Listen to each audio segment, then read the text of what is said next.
یا ارحم الراحمین۔ تو الحمدللہ ثم الحمدللہ، اللہ کا لاکھ لاکھ شکر۔ اللہ تعالی ہم سب کو اسلام کا دولت سے نوازا۔ الحمدللہ، اللہ کا لاکھ لاکھ شکر۔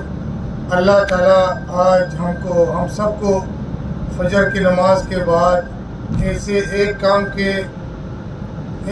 نئے کام کے لیے توفیق عطا فرمائیں جن کام سے ایمان تازہ ہو، اللہ رب العالمین خوش ہو۔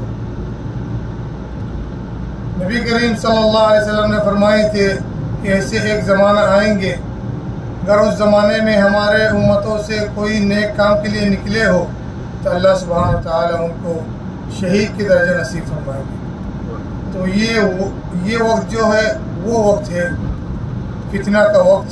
اس ٹائم تو ہزاروں لوگ ہوں گے کھانے پینے کے پیچھے بھاگ رہے، ہزاروں لوگ ہوں گے ہوٹل پہ سو رہے، ہزاروں لوگ ہوں گے شاپنگ پہ گھوم رہے، لیکن اب حضراتوں نے اتنا قیمتی یہ وقت نکال کے ایک ایسے نیک کام کے لیے نکلے ہو۔ اللہ سبحانہ وتعالی یہ ہم سب کو شہید کی درجہ نصیب فرمائے، آمین رب العالمین۔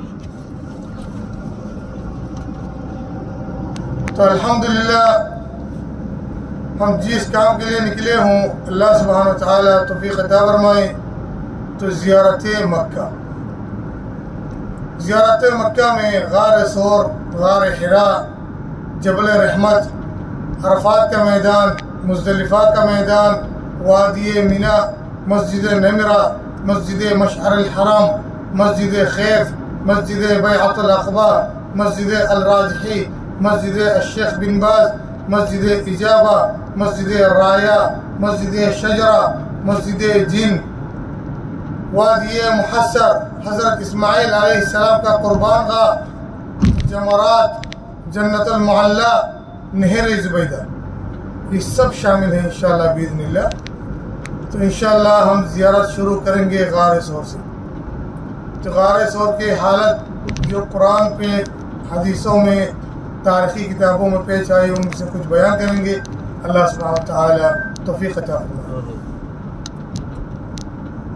بسم اللہ الرحمن الرحیم، الحمد للہ رب العالمین والعاقبۃ للمتقین، نبینا وحبیبنا وطبیبنا وطبیب قلوبنا وقدوتنا محمد بن عبد اللہ صلی اللہ علیہ وسلم وعلى آلہ واصحابہ اجمعین، اما بعد۔ اعوذ باللہ من الشیطان الرجیم، بسم اللہ الرحمن الرحیم، وما خلقت الجن والانس الا ليعبدون، صدق اللہ العظیم۔ وقال النبی صلی اللہ علیہ وسلم، یا ایہا الناس قولوا لا الہ الا اللہ تفلحوا، الحدیث۔ تو اللہ پاک رب العالمین قرآن پاک میں ہمارا انسانوں کو پیدا کرنے کا مقصد بتا دیے تھے۔ تو ہم کو اللہ سبحانہ وتعالی دنیا میں بھیجے صرف ایک ہی مقصد ہے، وہ ہے عبادت۔ تو یہ عبادت کے صحیح طریقے سے راستے بتانے کے لیے بے چار کام اللہ رب العالمین دنیا میں 1,24,000 پیغمبر بھیجے تھے۔ ان میں سے ہمارا پیارا نبی محمد مصطفیٰ صلی اللہ علیہ وسلم، ان کو یہی میسج دے کے بھیجے کہ یا محمد، اپنا امت کو جہنم کی آنکھ سے بچا لو، اللہ سے قریب بلائے، جنت کے قریب لائے۔ اللہ اکبر۔ تو جب نبی کریم صلی اللہ علیہ وسلم نے مکہ والوں کو اعلان کر کے صفا پہاڑ میں جمع کیے تو وہاں ان کو بتائے کہ یا ایھا الناس، اے مکہ والو، قولوا لا الہ الا اللہ، کہو اللہ کا سوا عبادت کا لائق کوئی نہیں ہے، کہ بت پرستی چھوڑ دو، جو غلط کام کرتے ہو یہ چھوڑ دو، اللہ سے قریب آ جائے، اللہ پر ایمان لائے، تفلحو، کامیاب ہوں گے دنیا میں بھی اور آخرت میں بھی۔ اللہ اکبر۔ تو جب یہ کامیابی کا اعلان کیے کہ مکہ کا مشرکین نے اس کامیابی کو ناکام سمجھ کے سب لوگ وہاں سے گالی دے کے نبی کریم کو بکتے ہوئے نکل گئے۔ تو مکہ کا غریب ایک ایک کر کے مسلمان ہوتے جا رہے تھے، تو یہ مکہ والوں نے مکہ کا مسلمانوں کو ستانا شروع کر دیا۔ تو اتنا ستایا کہ آخر یہ مکہ کا مسلمان مکہ چھوڑنے میں مجبور ہو گئے، کوئی حبشے کی طرف چلے گئے، کوئی مدینے کی طرف۔ تو یہ جو مکہ خالی کر رہا تھا مکہ کا مسلمانوں نے، تو یہ مکہ کا مشرکین کے دل میں ایک بڑا ڈر پیدا ہو گئے کہ یہ مبادا ایک دن یہ مسلمان جمع ہو کے ہمارا اوپر حملہ نہ کر دے، تو ہم کو ابھی سے کوئی راستہ ڈھونڈنا ہے۔ تو سن 14 نبوت جمعرات کے دن صبح سویرا دار ندوہ میں ایک بڑا میٹنگ قائم کی۔ تو اس میٹنگ پہ فیصلہ ہوا کہ یہ مسلمان تو نکل گئے، یہ جو بات کو آگے بڑھا رہا محمد مصطفیٰ صلی اللہ علیہ وسلم، نعوذ باللہ ان کو ہی ختم کر دو۔ تو یہ فیصلہ ہوا کہ نبی کریم کا قتل کا۔ تو نبی کریم کو اللہ سبحانہ و تعالیٰ آگاہ کر دیا کہ یا محمد، یہ مکہ کا مشرکین نے آپ کو مارنے کے پلان بنائے، آج رات محاصرے کے وقت گھر سے نکل جانا۔ تو جب رات کو آ کے مکہ والوں نے گھر کو چاروں طرف سے گھیر لیتے، تو نبی کریم صلی اللہ علیہ وسلم اپنے بستر پہ حضرت علی مرتضیٰ کو لٹا کے گھر سے باہر نکل گئے۔ تو جو گھر سے باہر آئے، دیکھے چاروں طرف دشمنوں گھیر لیتے، ننگا تلوار لے کے کھڑے ہو گئے، تو نبی کریم صلی اللہ علیہ وسلم یاسین سورہ کے آیات پڑھ کے گھر سے نکلے۔ اعوذ باللہ من الشیطان الرجیم، بسم اللہ الرحمن الرحیم، وجعلنا من بین ایدیہم سدا ومن خلفہم سدا فاغشیناہم فہم لا یبصرون۔ جب یہ آیات پڑھ کے گھر سے نکلے تو مشرکین کی آنکھوں پہ پردہ آ گئے۔ اللہ اکبر۔